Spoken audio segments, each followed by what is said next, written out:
大家拢喊阿辉时，其实阿辉是爸爸名的，阿都刘春树。以前我阿公因都喊在亚咧米农的体系哈，因都喊以阿佩巴，他的口碑做得很好。讲到阿佩巴，大家都是竖起大拇指啊。特白炊事出八宝鸭油饭是从阿公时代流传下来的。最大的功夫是在你要把这只鸭去骨，你这个皮都不能剥掉。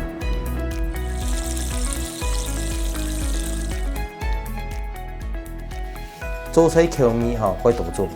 特别早期吼，我对黄德生的传统吼，做过广东菜，做过台菜的厨师。我哋身为一个客家人的总铺师吼，我哋焖出来的料理就能面合式，料食材，米丝好，也係種嚟從細我爸爸流傳教我哋咧吼，也係客家人對品質咧最嚴格嘅要求啊。烹作最講究嘅係種，除了素味以外吼，本身食材要新鮮。我的餐廳在6年前成立的，會蓋這個餐廳是說要讓人家有一個美好的用餐環境。我們美濃飯桌很特別哦，就是要煮一鍋白飯，好，那個白飯就是用我們自己的147的米去做。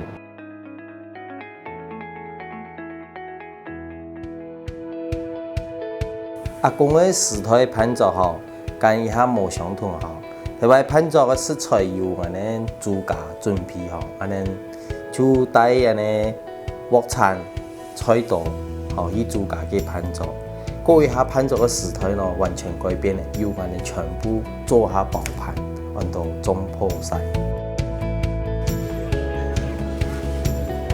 以外印象最長嘅時間吼，我哋下課嘅時間吼，都會去叫他查到烹作嘅現場，烹作嘅審發出引導出火壽司，我們就像那個餐飲業的特戰部隊一樣。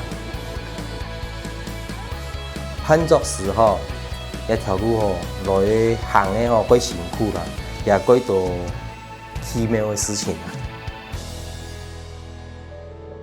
我每天都還會回去那個老家哈，去看看哦，以前阿公、爸爸的時代流傳下的一些餐具、廚具，這個東西曾經陪伴着我們成長。